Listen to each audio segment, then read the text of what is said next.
घनसाली के गेंवाली से बीते रोज बड़ी दुखद खबर आई जब स्वास्थ्य विभाग के कर्मचारी को गेंवाली जो गांव है वहां पर दवाइयां बांटने के बाद जब वापस आ रहे थे तो एक हादसे के शिकार हो गए। और गेंवाली के ठीक पहले जो गेंवाली गार्ड है वहां पर एक लकड़ी के सहारे वो वापस आ रहे थे। इस दौरान जो है वहाँ पर हादसा हो गया और वो नदी में जा गिरे। उस समय से वो लापता हैं, खोजबीन उनकी जारी है। इस समय हम उनके घर में हैं, बिरजमोहन जी के, जो कल लापता वहाँ पर हुए हैं और पूरे घर में मातम का माहौल है।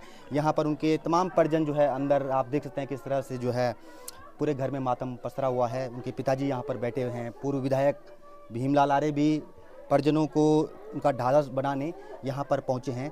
सबसे पहले जो बिरजमोहन जी के पिताजी हैं उनसे बात करते हैं। बड़ा जी, बड़ी दुखद घटना ब्याही घटी। आप बता गेंवाली बार आई, लेकिन आपका परिवार भरा आप बताइए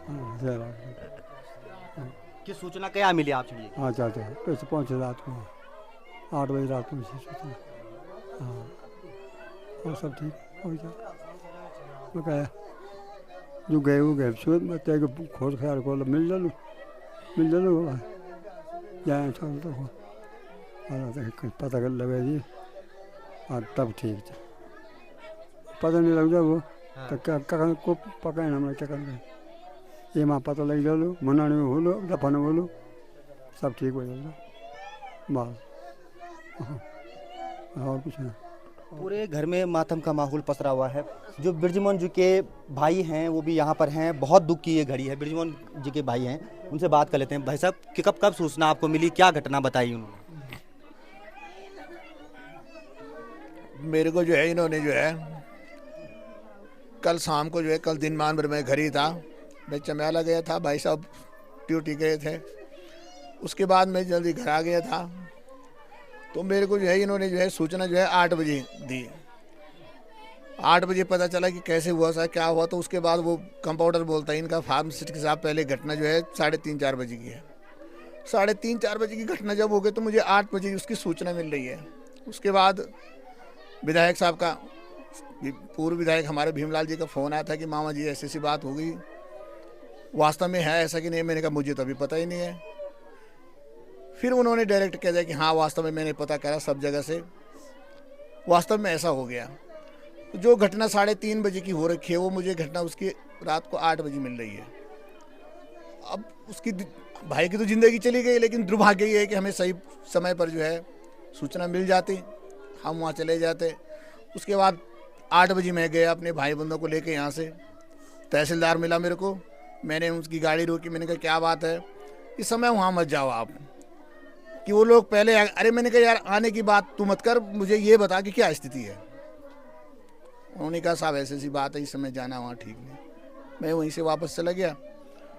लेकिन उस समय से और अब तक जो है मेरे पास कोई सूचना नहीं आई, कोई टीम नहीं आई, कोई विभागीय आदमी नहीं आया।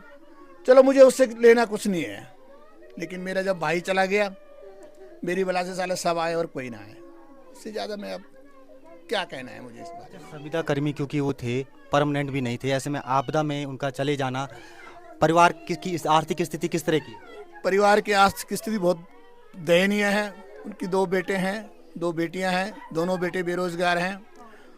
15, 20, 25 साल से वो संविदा में लगे हुए थे, लेकिन दुर्भाग्य उनका भी है हमारा भी है। जो लोग परमानेंट हैं उनको ना लगा के उनको ऑर्डर पिलकी से जो है डॉक्टर फ़ोन करता ही तुमने मेरे साथ जाना है, तो वो बेचारे जो है अब इसी उम्र में जो है जोखिम, उनके पैरों में भी दर्द हुआ करता था, वो चलने में भी असमर्थ थे। इस स्थिति में पैरों में दर्द होने के बावजूद भी विभाग ने ड्यूटी लगाई वहाँ। पैरों में दर्द होने के बावजूद भी वो हमेशा बोलते थे मेरे पैर में दर्द है। इतना होने के बावजूद भी विभाग उनको जी ड्यूटी जो है गेंवाली में लगा देता है। जबकि तिनगढ़ से आगे जो है, मैं वहाँ पे जब वहाँ पे वो भूस्खलन हुआ था उसमें गया था, तिनगढ़ से आगे कहीं रास्ता नहीं है, लेकिन वो इन आदेशों का पालन करते हुए अपने जीवन को जोखिम में डालते हुए गेंवाली गए। उसके बाद पता चलता है कि उस आदमी को जो है वहाँ पे वो आदमी बह जाता है। बहने के बाद साले तुम्हारी कोई ड्यूटी नहीं है। उसके बाद उसके परिवार को सूचना 8 बजे दी जाती है। उससे उनके पास तो इतने कर्मचारी हैं और एक संविदा वाले आदमी को जो है, इतने बुजुर्ग आदमी को जो है तुम जो है गेंवाली भेज रहे हो। सुबह पिलके से फ़ोन आ रहा डॉक्टर के साहब आप तैयार हो गए, आप तैयार हो गए। तो ये थोड़ा सा स्थिति ठीक नहीं है। बाकी अब इसमें आगे जो होना है हमारे साथ तो हो गया, इसके बाद मुझे ज़्यादा क्या कहना है इसमें। अब पूर्व विधायक जी भी हमारे साथ हैं, भीमलाल जी, किस तरह से देखते हैं सर इस घटना को? बहुत दुखद घटना है। देखिए 22 तारीख रात को हमारे सीमांत गांव गेवाली में भयावह दैवीय आपदा आई और पूरा जो हमारा गेवाल गार्ड है वो भारी उफान पर था और उसने जो है हमारे सीमांत गांव गेवाली में भारी तबाही मचाई। और बड़ा दुख का विषय है कि हमारे श्री बृजमोहन जी जो उपनल कर्मी हैं स्वास्थ्य विभाग में, वार्ड वाई के पद पर वो कार्यरत थे।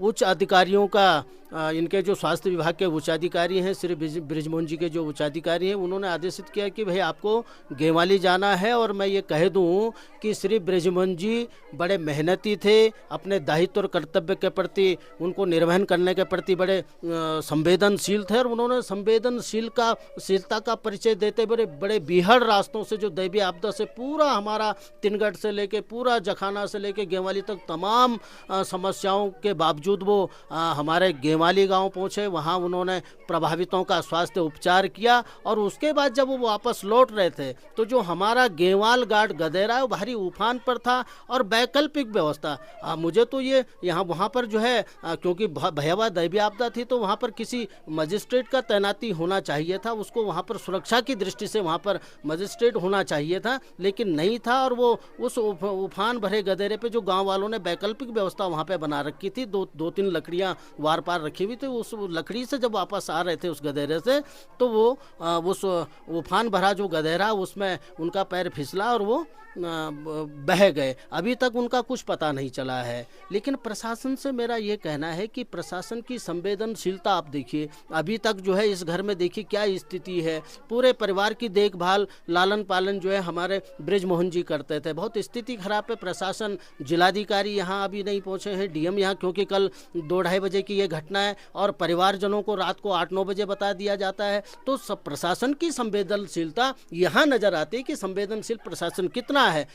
अब हम तो ये कह रहे हैं कि देखिए उस व्यक्ति ने, बृजमोहन जी ने अपना दायित्व और कर्तव्य निभाया है, ऐसी विषम परिस्थिति में लोगों को उपचार किया है वहाँ पर, तो इनको जो है ये उपनल कर्मी है, लेकिन इनको अब मुझे तो लगता है कि वो अब है नहीं। ऐसी भीषण आपदा में उफान भरे गदेरे में वो बह गए तो मुझे लगता है कि वो जिंदा नहीं है, वो आपदा के काल के मुंह में समा गए हैं। उन्होंने इस आपदा में अपनी शहादत दी है। ये मृत्यु नहीं है, ये शहादत है बृजमोहन जी की। तो मेरा सरकार से निवेदन है, जिलाधिकारी से ये कहना है कि बृजमोहन जी के आश्रितों को, जो तमाम सरकारी कर्मचारियों को जो अनुमन्य सुविधा, अगर वो डेथ हो गए हैं, मुझे तो पूरा विश्वास है कि वो डेथ हो गए हैं, तो अभी प्रशासनिक कार्रवाई बाकी है, लेकिन मेरा कहना ये है कि बृजमोहन जी के परिवार को उन विभाग के प्रति और जनता के प्रति उनकी कर्तव्य निष्ठा को देखते हुए, उनका दायित्व और कर्तव्य जिस तरह उन्होंने निभाया, उन सब चीज़ों को देखते हुए बृजमोहन जी को शहीद घोषित किया जाना चाहिए। और उनके परिवार को, जो सरकारी कर्मचारियों को जितनी तमाम अनुमन्य सुविधाएं हैं वो सब मिलना चाहिए। उनके आश्रितों को नौकरी मिलनी चाहिए, उनके आश्रितों को आर्थिक सहायता मिलनी चाहिए। और मैं ये भी कहता हूँ कि अगर पूरा विश्वास है कि वो मर गए हैं, जैसे बॉडी रिकवर होता है उसके बाद राजकीय सम्मान के साथ एक शहादत के तौर पर, शहीद के तौर पर, और शहीद हो गए हैं बृजमोहन जी, उनका जो है राजकीय सम्मान के साथ उनका अंत्येष्टि होना चाहिए। हम सब लोगों की ये मांग है, क्षेत्र के लोगों की ये मांग है। और इनके आश्रितों को, बृजमोहन जी के आश्रितों को समुचित सरकारी सुविधाएं मिलनी चाहिए। बिल्कुल, तो कोशिश ये है कि जल्द से जल्द ये हम उम्मीद कर सकते हैं कि जो लापता बृजमोहन जी हैं उनकी खोजबीन जो है की जाएगी और उनकी जो बॉडी है वो रिकवर की जाएगी। घर में हम हैं, घर में मातम का माहौल है। जल्द जो है एसडीआरएफ की टीम भी अब जो है वहाँ पर खोजबीन कर रही है, तो उम्मीद कर सकते हैं कि जल्द जो है एक हल्की सी जो राहत है, जो बॉडी रिकवर करने की जो बात है, वो जल्द से जल्द पूरी हो। धन्यवाद।